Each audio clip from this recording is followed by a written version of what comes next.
नमस्कार बालमित्रांनो, आज आपण नवोदय विद्यालय प्रवेश परीक्षा याच्या सरावासाठी नवनीत 2017चे पुस्तक घेऊन काही घटक शिकणार आहोत.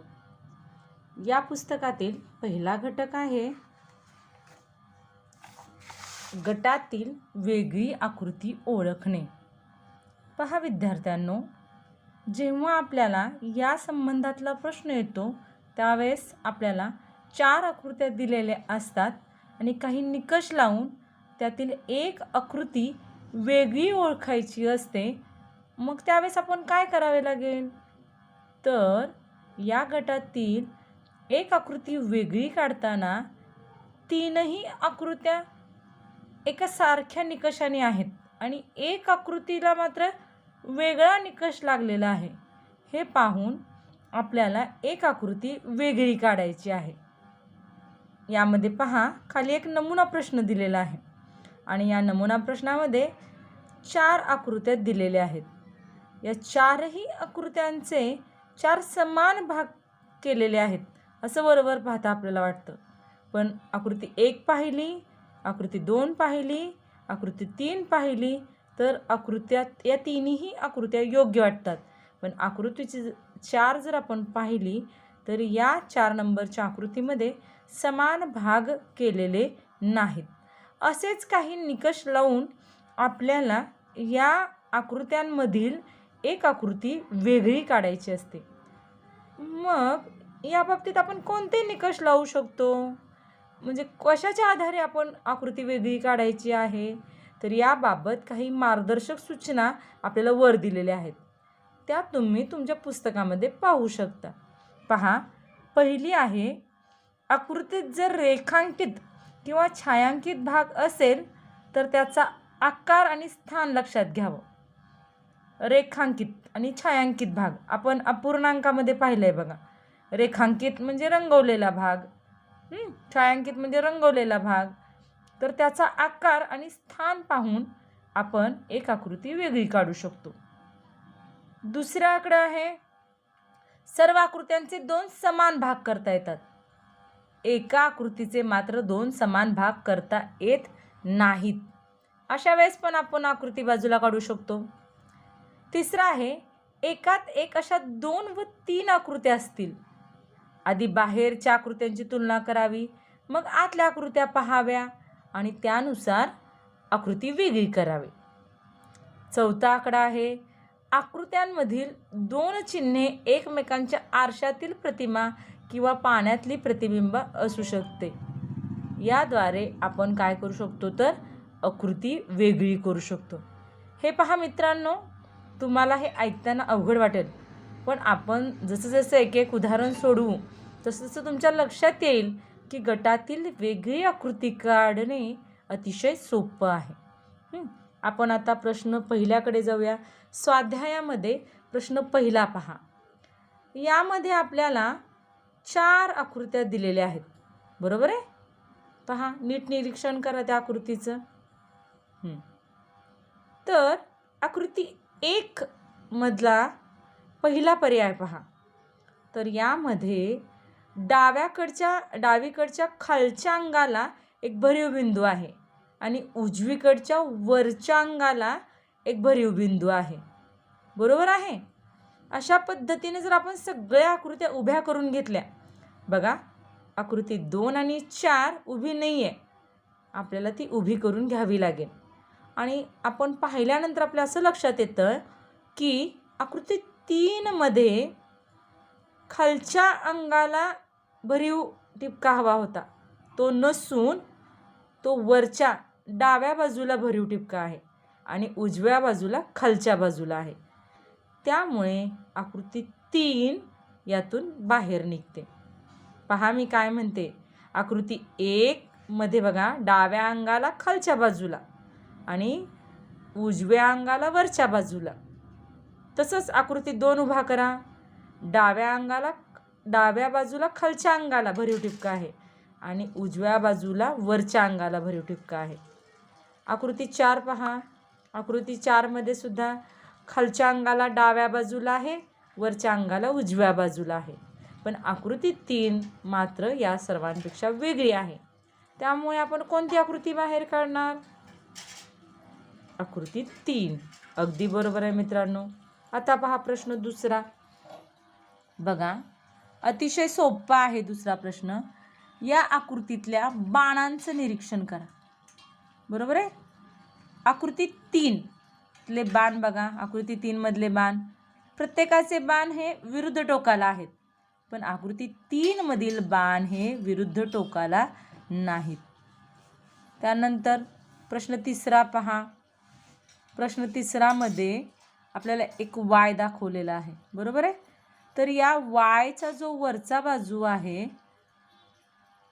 त्यामध्ये आकृती 3 मधला जो वाय आहे त्याचा लघुकोन अतिशय छोटा दिसतोय आणि आकृती 1, 2 आणि 4चा लघुकोन एकसारख्या आकाराचा दिसतोय. पण आकृती 3 जर तुम्ही पाहिला तर त्याच्या वरच्या बाजूचा जो लघुकोन आहे तो अतिशय छोटा आहे.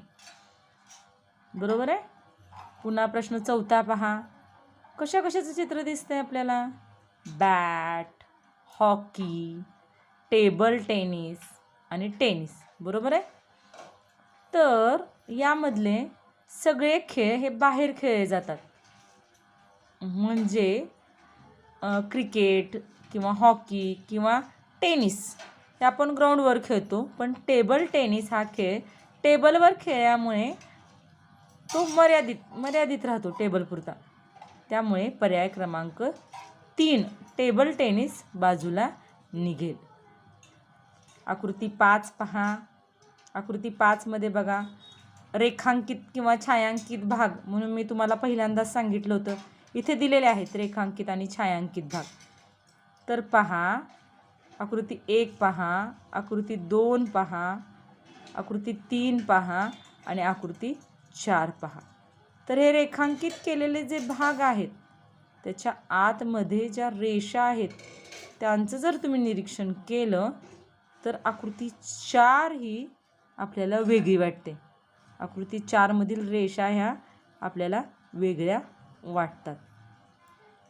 बरोबर आहे. पहा प्रश्न 6 पहा. इथे एक काय म्हणता येईल, एक आकृती दिलेली आहे. याच्यामध्ये पर्याय क्रमांक 3 पहा. 3 मधला कोणताही कोण नाही आहे वरच्या तोंडाला. एक असा गोल दिलेला आहे माणसासारखा. त्यामुळे प्रश्न 6 मध्ये आकृती 3 बाजूला निघेल. आकृती 3 ही बाजूला निघेल. प्रश्न 7 पहा. प्रश्न 7 मध्ये बैलगाडी, सायकल, जहाज आणि रिक्षा आहे. तर यामध्ये 1, 2 आणि 4 नंबरचे जे पर्याय आहेत ते रस्त्यावर चालणारे आहेत आणि जो 3 नंबरचा पर्याय आहे तो पाण्यावर चालणारी जहाज आहे. त्यामुळे पर्याय क्रमांक 3 निघेल. त्यानंतर प्रश्न 8 पहा. प्रश्न 8 मध्ये नाव दिलेली आहे. बरोबर आहे. तर या सगळ्या नावा आधी आपल्याला सरळ करून घ्यायचे. आपण जेव्हा या सर्व नावा सरळ करू त्यावेळेस आपल्या लक्षात येईल की याच्या डाव्या बाजूला एक त्रिकोण बनलेला आहे. कुठल्या अंगाला? डाव्या अंगाला एक काय बनलेला आहे? त्रिकोण बनलेला आहे. पहा प्रश्न 8 मध्ये जर नाव आपण सरळ स्थितीमध्ये उभा केली तर सर्व नावेच्या डावीकडे हा आपल्याला त्रिकोण आलेला दिसतो. पण जर तुम्ही आकृती 3 पाहिली तर तिच्या मात्र उजवीकडे हा त्रिकोण आलेला आहे. ही जर नाव सरळ केली तुम्ही या बाजूने तर तिचा डावीकडे कोण येईल. हिचा सुद्धा डावीकडे त्रिकोण येईल. हिचा सुद्धा डावीकडे त्रिकोण आहे. मात्र आकृती क्रमांक 2चा त्रिकोण हा आकृती क्रमांक 3चा त्रिकोण हा उजवीकडे येतो, म्हणून आकृती 3 गटात बसणार नाही. पहा मित्रांनो, आपण आता प्रश्न 9कडे जातोय. पहा आकृती पहा. या आकृतीमध्ये 2 अर्धगोल आहेत आणि त्याच्या पुढे एक भरीव टिंब आहे. 2 अर्धगोल आणि त्याच्या पुढे भरीव टिंब. 2 अर्धगोल त्याच्या पुढे भरीव टिंब. पण आकृती 4 मध्ये जर पाहिलं तर अर्धगोलाच्या मागे टिंब आहे. म्हणून प्रश्न 9चं उत्तर पर्याय क्रमांक 4 हे असेल. आता प्रश्न 10वा. तुम्ही पहा, तुम्ही सांगा, काय वाटते तुम्हाला, कोणती आकृती बाजूला निघेल? अगदी बरोबर, पहिली आकृती. का बरं पहिली आकृती? तर सगळ्या आकृतीमध्ये आतील आकृती आणि बाहेरील आकृती सारखीच आहे, पण पहिल्यामधली मात्र आतील आकृती आणि बाहेरील आकृती वेगवेगळी आहे. प्रश्न 11वा पहा. बघा, या आकृतीमध्ये 2 आकृत्या एकमेकात अडकवलेल्या आहेत. या त्रिकोणाच्या इकडची बाजू ही उजवीकडची असते आणि इकडची बाजू डावीकडची असते, बरोबर आहे. या हे खालचं जे कोण आहे त्रिकोणासारखा, जी कडी आहे त्याच्या उजव्या अंगाला वरची कडी अडकवली आहे. यामध्ये मात्र डाव्या अंगाला कडी अडकवली आहे. यामध्येही डाव्या अंगाला कडी अडकवलेली आहे. यामध्येही डाव्या अंगाला कडी अडकवलेली आहे. मात्र 11 नंबरचं जे आहे त्याच्यामध्ये जो पहिला पर्याय आहे त्याच्या उजव्या अंगाला कडी अडकवलेली आहे. त्यामुळे 11मध्ये कोण बाहेर निघेल? तर पर्याय क्रमांक 1 बाजूला निघेल. पहा प्रश्न 12वा. फार सोपा आहे. सर्व आकृत्या बंदिस्त आहे, पण आकृती 2 ही बंदिस्त नाही, खुली आकृती आहे, म्हणून पर्याय क्रमांक 2 बाजूला निघेल, बरोबर आहे. आता प्रश्न 13वा पहा बरं, फार सोपा आहे प्रश्न 13वा. बरोबर आहे, पर्याय क्रमांक 4. कसं काढलं तुम्ही पर्याय क्रमांक 4? सर्व आकृत्यांमध्ये अर्धगोल आहेत आणि शेवटच्या 4 नंबरच्या आकृतीमध्ये मात्र फुग्याच्या स्वरूपात आपल्याला गोल दिसत आहेत, है की नाही? बरोबर आहे, म्हणून पर्याय क्रमांक 4. प्रश्न 14वा पहा. मी आत्ताच उल्लेख केला होता की छायांकित भाग, रेखांकित भाग म्हणजे काय? तर या आकृत्यांच्या मध्ये जे भाग आहेत, जे पेन्सिलनं रंगवलेले आहेत किंवा रेषांनी रंगवलेले आहेत, त्याला म्हणायचं रेखांकित भाग. यामध्ये आकृती 1, 2, 3, 4चं जर तुम्ही निरीक्षण केलं तर तुमच्या असं लक्षात येईल की आकृती 1, 3 आणि 4 याच्या जे रेखांकित भाग आहेत ते गोल आहेत आणि 2 नंबरच्या मध्ये मात्र जो रेखांकित भाग आहे तो त्रिकोण आहे. प्रश्न 15वा पहा. आता जर तुम्ही इथं पाहिलं तर एक माणूस आहे आणि त्याच्या वरच्या बाजूला एक टोपी समजूयात आपण, टोपी आहे. मग आकृती 1, 3 आणि 4 याच्या डोक्यावर टोपी आहे, पण आकृत्या 2 मध्ये डोक्यावर टोपी नाही आहे, बरोबर आहे मित्रांनो. आता आपण म्हणून याचं उत्तर येईल पर्याय क्रमांक 2, बरोबर आहे. ठीक आहे, प्रश्न 16व्याकडे जाऊयात. पहा प्रश्न 16वा. इथं काय दिसतंय तुम्हाला? 4 चौरस दिसत आहेत आणि मग या 4 चौरसामध्ये अर्ध्या भागापर्यंत रेषा काढलेल्या आहेत 4 चौरसामध्ये, पण 3 नंबरचा जो चौरस आहे त्याच्यामध्ये पावच भागापुरत्या रेषा काढलेल्या आहेत.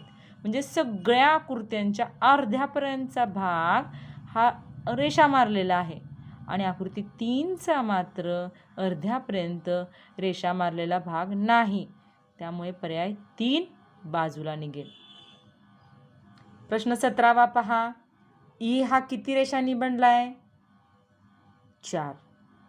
व्ही किती रेषांनी बनला आहे? 2. डब्ल्यू किती रेषांनी बनला आहे? 4. यम किती रेषांनी बनला आहे? 4. मग कोण निघेल बाजूला? व्ही निघेल.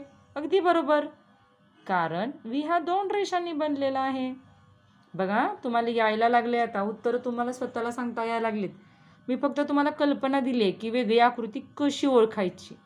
पेपरला यातील कोणताच प्रश्न असणार नाही. फक्त तुम्हाला तुमची बुद्धिमत्ता वापरून, तुमचे निकष लावून आपल्याला काय करायचं आहे, वेगळा पर्याय बाजूला काढायचा आहे. बघा प्रश्न 18वा पाहूयात आपण.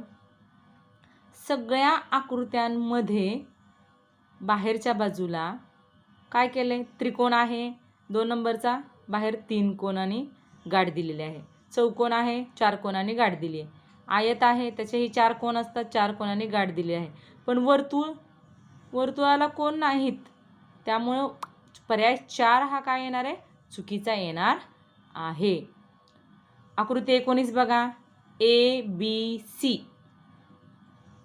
क्रमाने, पुढे डी ई एफ क्रमाने आहेत, A B C D E F, G H I क्रमाने. मग इथे काय हवं होतं खालच्या बाजूला, इथे जे हवं होतं, जे वर के आणि इकडे यल हवं होतं. त्यामुळे आकृती क्रमांक 4 ही चुकीची आहे. बरोबर आहे. पुन्हा प्रश्न 20 पहा. इथे एक आपण समजूयात की घर दिलेलं आहे. ही सगळी घरं आधी आपल्याला सरळ करून घ्यायची आहेत.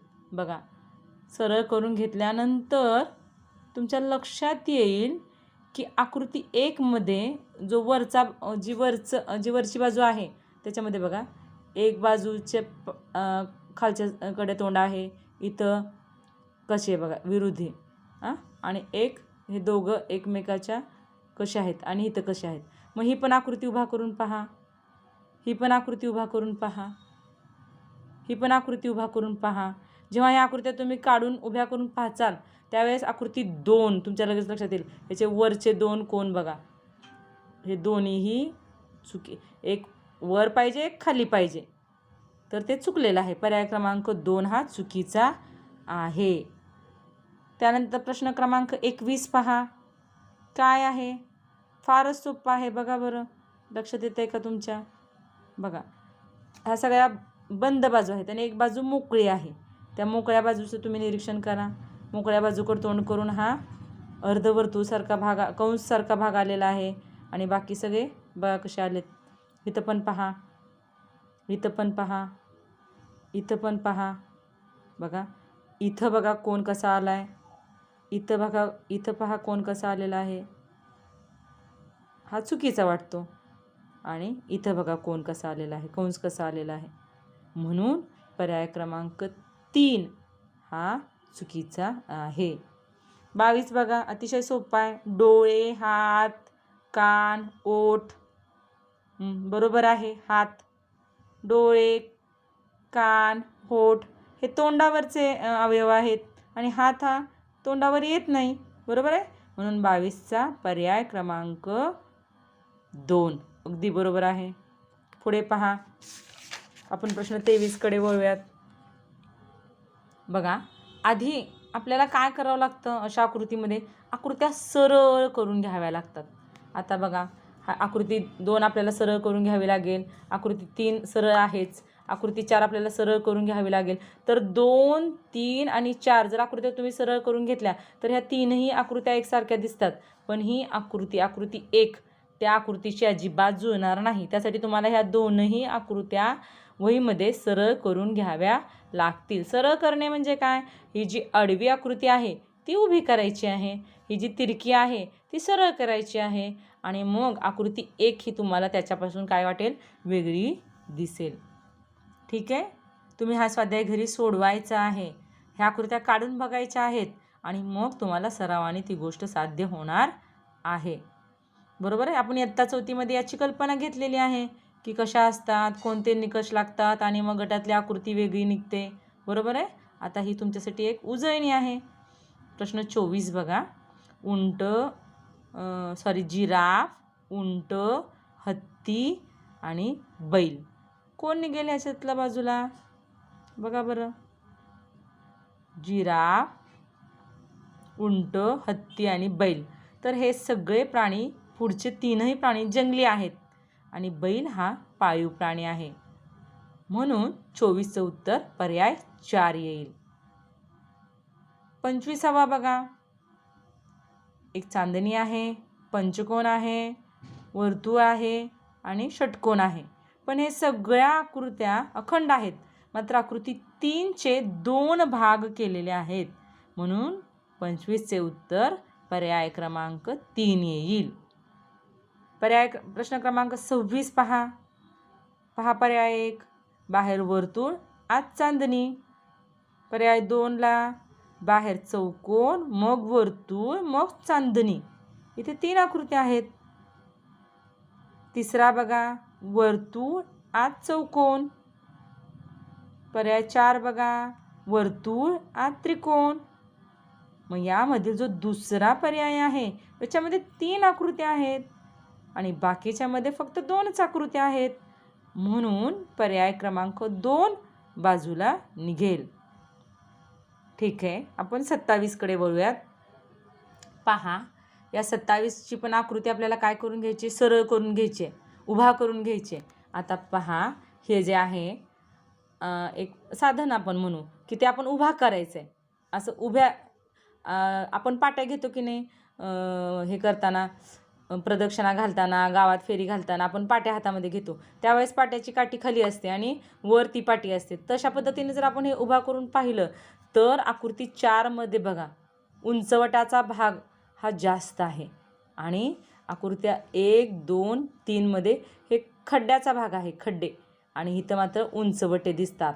तुम्ही बारीक निरीक्षण करायला जेव्हा शिकाल त्यावेळेस आपोआपच तुम्हाला कोणतेही निकष न लावता कोणतं उत्तर आहे हे सांगता येणार आहे. त्यावेळेस तुम्हाला निकष सांगायची पण गरज भासणार नाही आहे. बरोबर आहे. पर्याय क्रमांक 28 पहा, कोण आहे, अधिक आहे, गुणाकार आहे आणि बरोबर आहे. या सगळ्या आकृत्या एकमेकाला स्पर्शतात, छेदतात, पण आकृती 4 ही छेदतही नाही आहे आणि स्पर्शही करत नाही आहे, त्यामुळे पर्याय क्रमांक 4. प्रश्न 29 पहा, सुई, कुऱ्हाड, कात्री आणि लाकूड कापायचं ते साधन, त्याचं तर नाव मला आठवेना. ठीक आहे, तर हे सगळे कापायची साधनं आहेत, पण जर सुई पाहिली तर सुईने आपण शिवतो बघा, त्यामुळे पर्याय क्रमांक 1 हे करवत म्हणतात, 4 नंबरला करवत म्हणतात. मग ते सर्वांनी आपण कापण्याचं काम करतो, पण पर्याय क्रमांक 1 जर सुई तुम्ही डोळ्यापुढे ठेवली तर ती शिवण्याचं काम करत असते, म्हणून 29चं उत्तर 1 येणार आहे. आता आपण 30कडे जाऊयात. 30 पहा, दिवा, समई, दिवा आहे छोटासा आणि उदबत्ती. तरी 1, 2, 3ला वात लागते, पण उदबत्तीला वात लागत नाही. 31 पहा, 31मध्ये बघा आकृत्यांचं निरीक्षण करा. तर हे आरशातलं प्रतिबिंब आहे. मी सांगितलं आहे बघा, आरशामध्ये आपण जर तोंड केलं, आरशामध्ये कसं असतं की आता समजा ही आकृती इकडे तोंड करू नये तर तिकडची आकृती तिच्याकडे तोंड करून पाहते. आरशातला प्रतिबिंब म्हणजे इकडं कोण आहे तर तिकडची आकृती तिकडे तोंड करून पाहते तिच्याकडे, त्यामुळे हे आरशातलं प्रतिबिंब आहे. इकडची आकृती इकडे जाणार, डावीकडची बाजू उजवीकडे होणार. बरोबर आहे. इथे पण बघा ही डावीकडची बाजू उजवीकडे गेलेली आहे, पण आकृती 4मध्ये आकृती उलटी केली आहे, म्हणजे आरशातलं प्रतिबिंब नाही. तुम्हाला माहिती उलटी आकृती कधी होते, पाण्यातल्या प्रतिबिंबात होते, त्यामुळे आकृती 4 ही चुकीची आहे. आकृती प्रश्न 32 बघा, काय वाटतंय तुम्हाला, अतिशय सोपं आहे. हां, पर्याय 1 अगदी बरोबर. प्रश्न 33 बघा, पहा, हा घटक शिकण्याच्या आधी आपल्याला आरशातलं प्रतिबिंब, पाण्यातलं प्रतिबिंब माहीत आहे. आरशातल्या प्रतिबिंबामध्ये डावीकडची बाजू उजवीकडे जाते आणि पाण्यातल्या प्रतिबिंबामध्ये उलटी होते, आहे की नाही. मग आता बघा बरं, जे आणि यल पर्याय पहिला, जे आणि यलचं निरीक्षण करा. जे बघा बरं पाण्यातलं प्रतिबिंब आहे आणि यल आरशातलं प्रतिबिंब आहे, म्हणजे जे सरळ होता हा काय झाला आहे, पाण्यात उलटा झाला आहे, आणि यल कसा होता, त्याचं तोंड होतं उजवीकडे, ते झालं आहे डावीकडे. बरोबर आहे. एफचं पण बघा, एफचं काय होणार आता, पाण्यातलं प्रतिबिंब आहे अशी आकृती पाण्यात उलटी, खालची बाजूवर आणि ही वरची जी बाजू आहे ती खाली. बरोबर आहे. हे पाण्यातलं प्रतिबिंब. आणि पी काय आहे, आरशातलं. बरोबर आहे. इथं पुन्हा बघा आर, बघा आरची पाण्यातलं प्रतिबिंब अगदी बरोबर आहे. ईचं आरशातलं प्रतिबिंब बरोबर आहे. बीचं बघा पाण्यातलं प्रतिबिंब चुकलेलं आहे, कारण पाण्यात आकृतीची दिशा बदलत नाही. बी आहे असाच यायला हवा होता आणि ए आरशात आहे असाच यायला हवा होता. बरोबर आहे. बी पाण्यात खालची वरची खाली केली तर बीची दिशा बदलणार नाही ना, त्यामुळे बी पण चुकलेलं आहे पाण्यातलं आणि ए आरशात आहे असाच दिसणार, इकडचं इकडे आणि इकडचं इकडं, त्यामुळे पर्याय क्रमांक 4 हा चुकीचा आहे. प्रश्न 34 पहा, फार सोपा आहे. टिंब चांदणी, 3 नंबरला मात्र तसं नाही आहे. 4 नंबरला पुन्हा टिंब चांदणी म्हणजे अंतर सोडलंय मध्ये, म्हणून पर्याय क्रमांक 3. 35 पहा. बारीक निरीक्षण करा, लक्षात येणार नाही आपल्या बऱ्याच वेळा. सगळ्या आकृत्या जर आपण बारकाईने पाहिल्या तर 1, 2 आणि 3ला चाकं आहेत, पण 4 नंबरच्याला चाकं नाहीत. त्यामुळे पर्याय क्रमांक 4 येणार आहे. 36 पहा. 36चं निरीक्षण करा. बघा, याच्यामध्ये काही निकष लावण्यापेक्षा थोडंसं निरीक्षण शक्ती आपली चांगली करायची. बघा, आता समजा हा भाग आपण तोंडाचा समजला, तर बघा ते कसं आहे इथं, इथे कसं आहे बघा, इथे कसं आहे बघा, इथे आणि इथे बघा कसं आहे. मग कोणती आकृती वाटते? आकृती क्रमांक 2. आकृती क्रमांक किती वाटते? 2. आता हे कशी आली तुम्ही मला सांगायचं आहे. ठीक आहे, आज आपण इथेच थांबूयात. पुढे आणखी 10 प्रश्न आहेत, त्याचा तुम्ही सराव करायचा आहे आणि त्याची उत्तरे तुम्ही मला आपल्या ग्रुपवर पाठवायची आहेत. ठीक आहे बालमित्रांनो, या घटकाची तुम्हाला रूपरेषा कळावी म्हणून हा व्हिडिओ बनवला. आता तुम्ही थोडंसं बारकाईने जर पाहिलं तर तुम्हाला हा घटक अतिशय सोपा जाईल. हा सोपाच आहे, पण निरीक्षण अतिशय बारकाईनं करणं गरजेचं आहे. ठीक आहे, धन्यवाद मित्रांनो.